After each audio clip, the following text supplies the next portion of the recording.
السلام عليكم. بسم الله الرحمن الرحيم، والصلاة والسلام على سيدنا محمد وعلى آله وصحبه وسلم. كان في سؤال جه على القناة حلو كده يا رجالة. السؤال بيقول ايه؟ يعني إنه كان بيرش عربية، وهو بيرش العربية كان محتاج ان هو يعلي الحرارة، يعلي درجة الحرارة في الرش، فالعربية سيلت. المشكلة هنا كانت في درجة الحرارة اللي عليت ولا في ضغط الهواء؟ وايه هو ضغط الهواء المطلوب؟ طيب هو بالنسبة لتسييل يعني في الورنيش درجة الحرارة مش من المفروض اللي احنا نقرب للسخن خالص طول ما احنا بنرش ورنيش. ليه بقى يا رجالة؟ الورنيش احنا عارفين عبارة عن طبقة دهان بتتحطوا فيها مذيبات تنر ومصلبات وهكذا، بتحتاج ان هي تتبخر.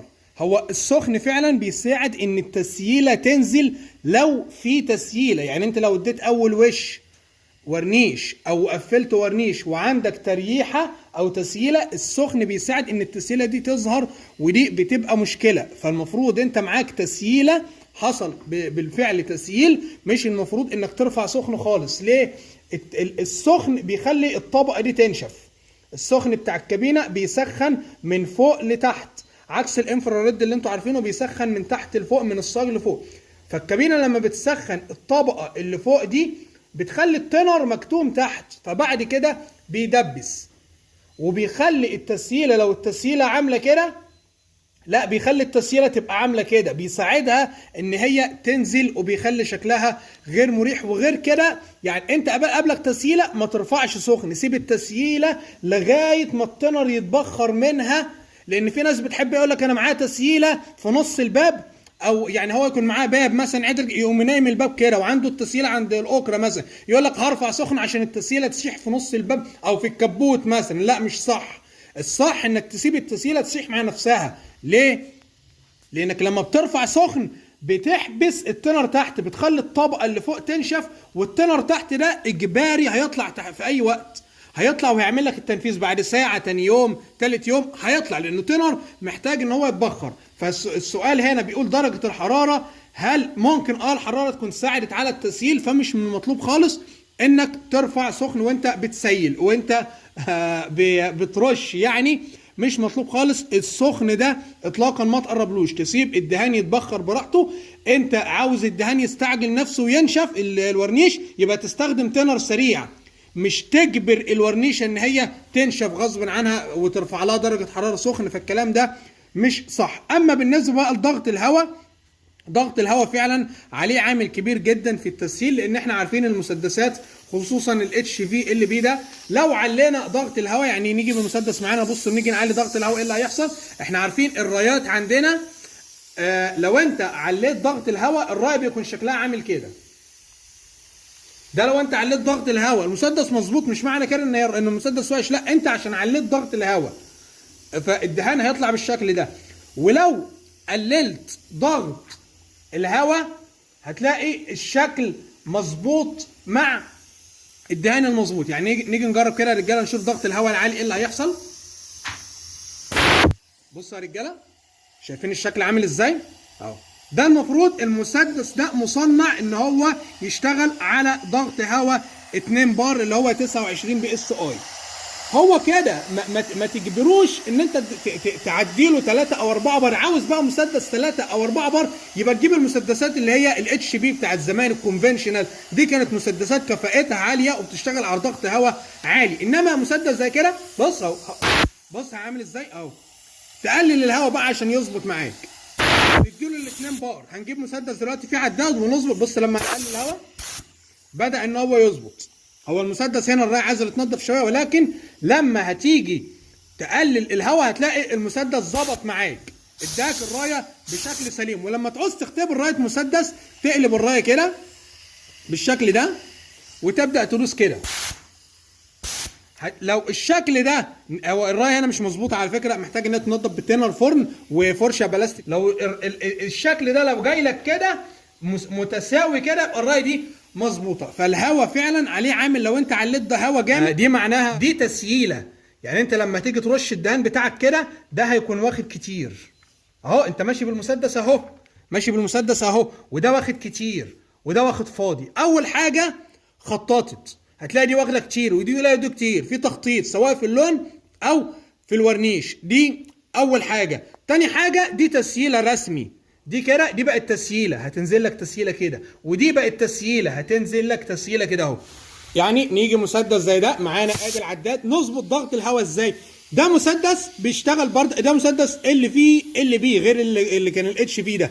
ده مسدس بيشتغل بياخد ضغط هواء منخفض وبيطلع ضغط هواء منخفض، بيشتغل. بص المسدس ده عن تجربه، يعني مش ده بس، غالبا ال في ال بي عامه حتى لو انت اديته هواء زياده هيطلع لك الرايه عدله، زي عامل زي الاتش بي اللي هو الضغط العالي. جربت وان شاء الله هنعمل لكم بحث عن الموضوع ده ونجرب لكم القصه دي، ولكن مش موضوعنا. عايزين نظبط الهواء على 2 بار زي ما التي دي اس او النشره الفنيه بتاعت المسدس بتقول. نظبط الهواء 2 بار ازاي اهو. بصوا ضغط الهواء ماشي، بصوا كابس على كام؟ 7 بار. طب احنا عايزين 2 بار، يبقى نعمل كده. ده تفتحه على الاخر، الهواء بتاعك تفتحه على الاخر، مالكش دعوه بده خالص. ضغط الهواء اهو، تتحكم من ده. 2 بار. اول نيجي عند 2 بار اهو. ضغط 2 بار ده المتوسط بتاع الدهانات، سواء في البيس كوت اللي هو الدهان او الكلير كوت اللي هو الورنيش. ممكن في الورنيش يعني احيانا حاجه شخصيه عن نفسي انا بحب ازود الهواء عن 2 بار، بخليه 2 و2 من 10 او 2 و3 من 10 في الورنيش. وفي البيس كوت اللي هو اللون ممكن تخليه 1 و8 من 10. فبالنسبه للتسييل اللي حصل مش المفروض اللي انت تجيب سخن خالص، ادام انت بترش ورنيش ابعد عن السخن. والهواء فعلا ممكن يكون عليه عامل كبير وانت بترش يديك الشكل ده. قال لنا الهواء هتلاقي الشكل بقى مظبوط معاك، يعني الدهان المظبوطه يا رجاله المفروض الرايه تبقى عامله كده، لان في انظمه مسدسات احنا عارفين اللي هو شكل الاو ده، وفي حاجات اللي هو الاي، يعني في شركه دلوقتي عامله نظام الاي وفي الاو، ده الشكل السليم. طيب لو احنا بقى قللنا الدهان ده بيكون مليان دهان كده ومظبوط، ده كده 100 100. في شكل تاني اللي هو اللي قلنا عليه ده، لو عليت ضغط الهواء هتلاقيه، وبيكون في شكل ما بينهم برضك بيكون عامل كده اهو، نقط بقى خفيفه اخف من ده. ده بيكون الدهان انت مقلل الابره شويه بتاعه المسدس، بتكون مقلل الدهان يعني. وفي شكل طبعا بيكون عامل كده اللي هو زي اللي احنا شفناه ده، وتلاقيه نقط نقط نقط وعامل لك تسييله هنا اهو. تمام يا رجاله، ده بيكون الدهان كتير بسبب ان هو سيل معاك يعني. شكل بيكون تاني يا رجاله، هتلاقي الدهان عامل معاك كده، الرايه عامله كده، والحته دي مليانه دهان وهنا فاضي وهنا فاضي. ده بيكون الدهان معاك قليل. من هنا قلنا من هنا معاك العداد، بتبعد عن العداد اللي هو العمومي ده خالص، وتبدا اللي انت دوت الشكل بتاع الدهان ده المسؤول عن كميه الدهان اللي طالعه، وده اللي مسؤول عن شكل الرايه اللي هي بتخلي ديا تكبر او ان هي تصغر، يعني اللي هو الشكل ده. فعن طريقها بتبدا اللي انت توصل للشكل اللي هو المظبوط اللي هو ده، بتكون الرايه مظبوطه كده هو تمام، الدهان ولا هو كتير ولا ضغط الهواء كتير ولا الدهان قليل ولا يحصل تسييل. ترش الرايه تلاقيها عامله الشكل المظبوط ده، تبدا على بركه الله اللي انت ترش. وفي ان شاء الله هتلاقوا في التعليق المثبت فيديو نظري عن الكلام ده كويس، والفيديوهات عملي ان شاء الله نسيبها لكم في علامه اي فوق وهي موجوده على القناه.